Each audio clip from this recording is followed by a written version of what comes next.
Hello नमस्कार सभी कृषि योद्धाओं का एग्री कैपिटल के इस यूट्यूब चैनल पर हार्दिक स्वागत है। इस वीडियो में हम बात करेंगे आईसीएआर जेआरएफ का जो आपका फिजिकल साइंस का पेपर हुआ है उसके एक्सपेक्टेड कट ऑफ के बारे में, नंबर ऑफ सीट के बारे में और किस रैंक पे कितने नंबर पे आपका कौन सा रैंक बन सकता है और आपका सिलेक्शन है वो फाइनली कितने नंबर तक हो सकता है। कंप्लीट डिस्कस आज के इस वीडियो में करने वाले हैं। सो चैनल पर नए हैं, सब्सक्राइब नहीं किया तो चैनल को सब्सक्राइब करके बेल आइकन को प्रेस कर लेना। इस वीडियो में हम जो भी कट ऑफ डिस्कस करेंगे, इनका जो भी कट ऑफ का एनालाइज किया है वो पीवाईक्यू के जो भी आपके पेपर हुए हैं उनका क्या कट ऑफ रहा है उनके बेस पे, और जो भी इस बार मतलब फिजिकल साइंस का जो भी पेपर हुआ है उनका एनालाइज करके कि पेपर का इस बार का लेवल कैसा था हर साल के कंपैरिजन में, उसके बेस पे इसमें कंप्लीट कट ऑफ है वो डिस्कस करेंगे। चलिए वीडियो में आगे बढ़ते हैं। सबसे पहले हम बात कर लेते हैं इसमें पेपर लेवल के बारे में। ठीक है, तो पेपर लेवल के बारे में मैं बात करूं तो पेपर लेवल में हर साल फिजिकल साइंस का आपको पता है कि कट ऑफ बहुत ज्यादा जाता है, इतना कम कट ऑफ रहता नहीं है। ठीक है, इस बार का पेपर आपका इजी टू मॉडरेट पेपर, मतलब आप नहीं कह सकते हैं कि पेपर आपका डिफिकल्ट था। डिफिकल्ट पेपर नहीं था क्योंकि बहुत सारे ऐसे लोग थे जिन्होंने 100+ क्वेश्चन भी करेक्ट किए हैं, मतलब उनका मानना है कि 100% श्योर है कि करेक्ट होंगे। ठीक है, और अटेम्प्ट की बात करें तो लगभग ऐसे आपको 20% स्टूडेंट मिल जाएंगे जिन्होंने 105 के समथिंग क्वेश्चन है वो अटेम्प्ट किए, 105+ क्वेश्चन अटेम्प्ट किए है। ठीक है, तो यार सीधी सी बात है कि इतना अगर लोग एक्यूरेसी के साथ में पेपर को अटेम्प्ट कर रहे हैं तो डेफिनेटली है कि पेपर इतना इजी था। इतना डिफिकल्ट पेपर होता तो इतनी एक्यूरेसी या फिर इतने ज्यादा क्वेश्चन सही होने के चांसेस नहीं बनते हैं। ठीक है, तो इजी टू मॉडरेट पेपर था। हर साल का जैसा पेपर लेवल आता है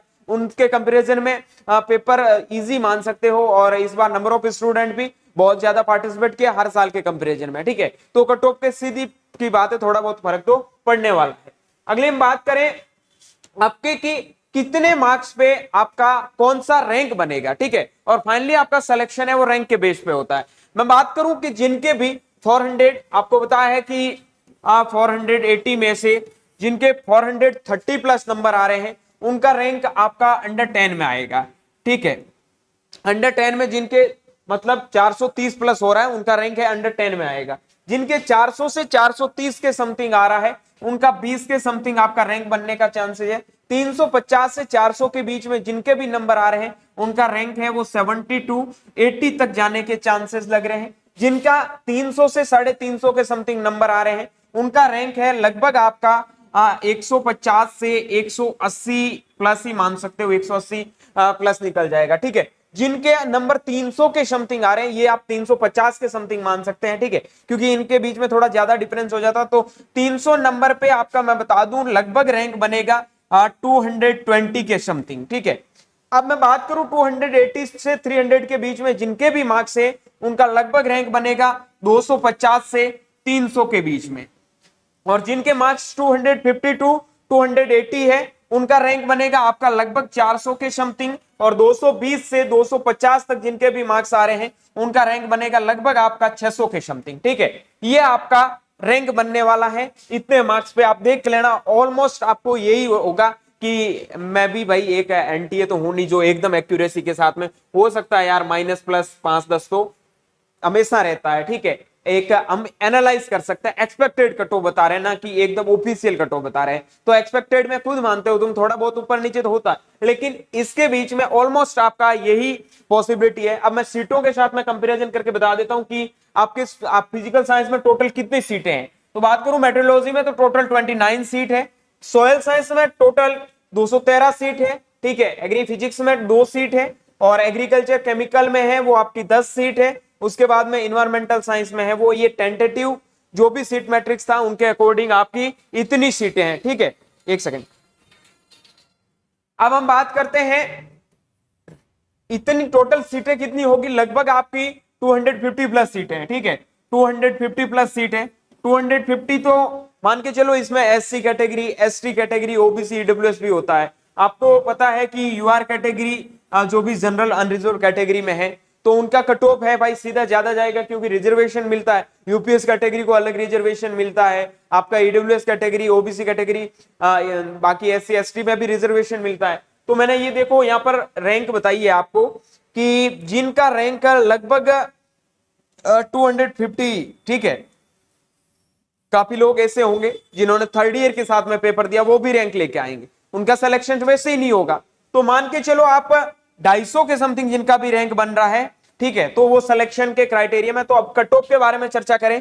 कैटेगरी वाइज मैं आपको कट ऑफ बता देता हूं कि हाँ लगभग कितना कट ऑफ जाने वाला है। और एक चीज उनसे पहले आगे बढ़ने से पहले बता दूं, जिन लोगों को हमारे पेड प्रोग्राम की नीड है और अलग अलग कॉलेज में कौन कौन से कोर्स आपके लिए बेटर रहेगा, कौन सी रैंक पे आपको कौन सा कॉलेज फिल करना चाहिए, उनके लिए हमने हमारा पेड प्रोग्राम लॉन्च कर रखा है। 499 फीस है। अगर आपको नीड है तो आप ये जो हेल्पलाइन नंबर दे रखे हैं इन पे मैसेज करके ज्वाइन कर सकते हैं। ओके, अब हम बात करते हैं एक्सपेक्टेड कट ऑफ के बारे में। तो पहले हम ले लेते हैं कैटेगरी वाइज जनरल, उसके बाद में हम बात करते हैं ओबीसी और ईडब्ल्यूएस की, ठीक है। उसके बाद में हम बात करते हैं एससी और एसटी की। मेजरली हम इन्हीं कैटेगरी के बारे में बात करेंगे, ठीक है। बाकी आपकी जो भी कैटेगरी है उनके अकॉर्डिंग देख लेना। जनरल कैटेगरी में जिनके भी नंबर 280 प्लस आ रहे हैं उनको, अब मैं यहाँ आपको चर्चा कर साथ में वो भी बता दूंगा, यहाँ पर आपको सीट अलॉट हो जाएगी पीजीएस में, मतलब फेलोशिप किसको कितने मार्क्स तक मिलेगी उसके बारे में भी डिस्कस कर लेंगे। ओबीसी ईडब्ल्यूएस कैटेगरी की मैं बात करूं तो ओबीसी और ईडब्ल्यूएस कैटेगरी में आपका जो कट ऑफ लगभग जाने वाला है 275, ठीक है।